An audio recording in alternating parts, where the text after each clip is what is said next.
We continue to follow this breaking news, the chaos at the Capitol. Everybody stay down! Get down!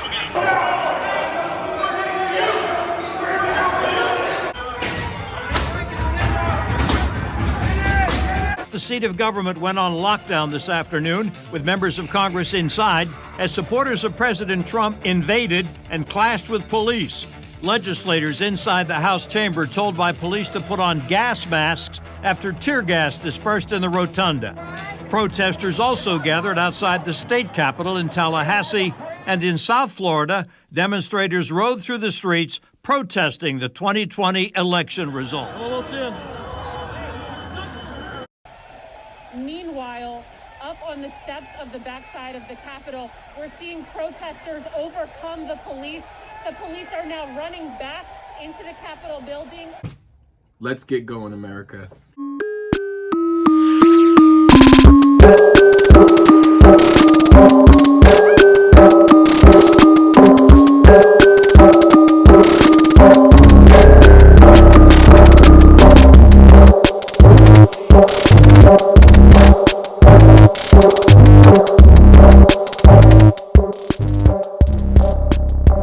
Hey, Mr. Five here. Good evening. January 6th today. Shots fired at the far west insurgents stormed the U.S. Capitol, protesting to halt Congress. The electoral sort of count and live updates of that count that would basically determine who is the next president of the United States. And of course, as we've seen pardon after pardon of these sort of criminal enterprise leaders and people who are influential on the far, far left and Nazi groups and sort of racist underbelly that has voted for America. We live in a country that half of Americans, which we really found out this electional period, half Americans want a white-only America, and the other half really want to create something different and inclusionary and sort of undo the racism and the biases that have been happening for centuries and for 400 years of oppression of certain population of these people. Majority of the insurgents are small, lower class, poor whites, right? These are the working class Americans that feel like they deserve something because of this racial imbalance. And how can America start off as racist and then grow and transform and adapt to be a country that accepts everyone and all, right? One person confirmed was shot, but multiple people were shot and injured. Multiple people were staffed that these people literally stormed the White House. I mean, look, climbing over walls. They literally run up the steps, overpower the state police, right? Because DC police system is courteous to them. They're nice to them. They're not resisting as if there were some like Black Lives Matter protesters. And then we see them literally breaking in the windows, tearing down the Capitol, taking over the offices of legislative officials. They want to go into Nancy Pelosi's office and sit in her seat and take selfies and smoke weed and wear their MAGA hats and feel important as they gas legislators in the building as well. We know this was coming. We know there's going to be more violence tonight. And we know that they've also have insurgents in other states planned to overthrow the country.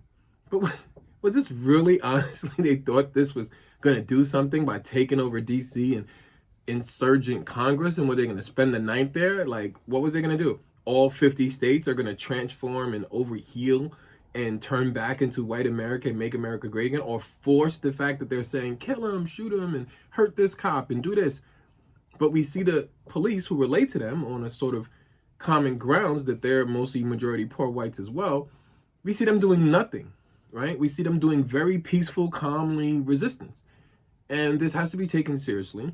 But in the same construct, and in the same concept, we have to look at the fact that America is split. We are split between two nations.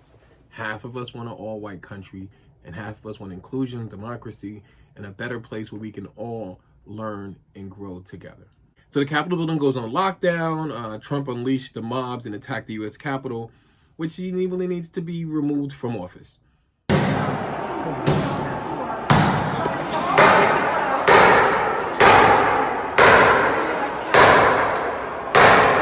Meanwhile, up on the steps of the backside of the Capitol, we're seeing protesters overcome the police.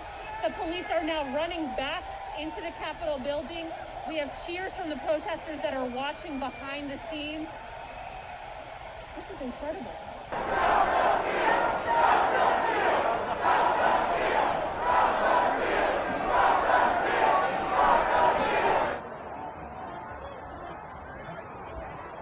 and tactical vehicles are pulling up to the Capitol. USA! USA! USA! USA! USA! USA!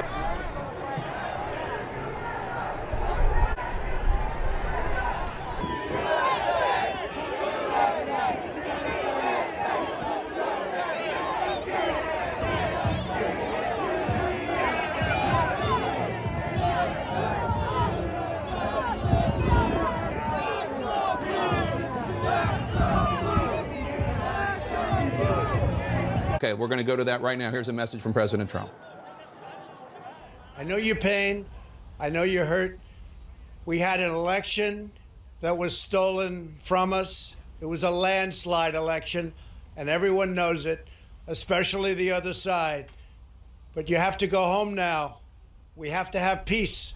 We have to have law and order. We have to respect our great people in law and order.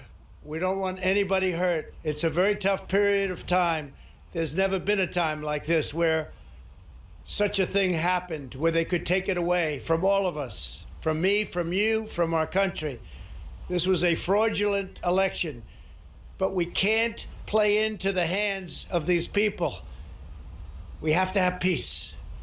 So go home. We love you. You're very special.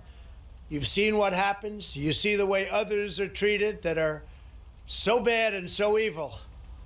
I know how you feel, but go home and go home in peace. Wow. Okay. So there were just so many layers in that, right? So, okay, they aired this speech that Trump made, which I feel that, okay, maybe they shouldn't have, but they did. Okay, so what? But now, and within that speech, there were many lies as well, and there's mixed messages. And I want people to remember these images that you're seeing, insurgents that you see today.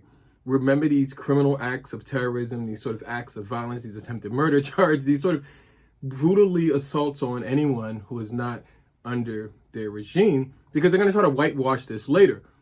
They're going to try to glance over this like this didn't happen. And I really want people to think that this is the country that we have today.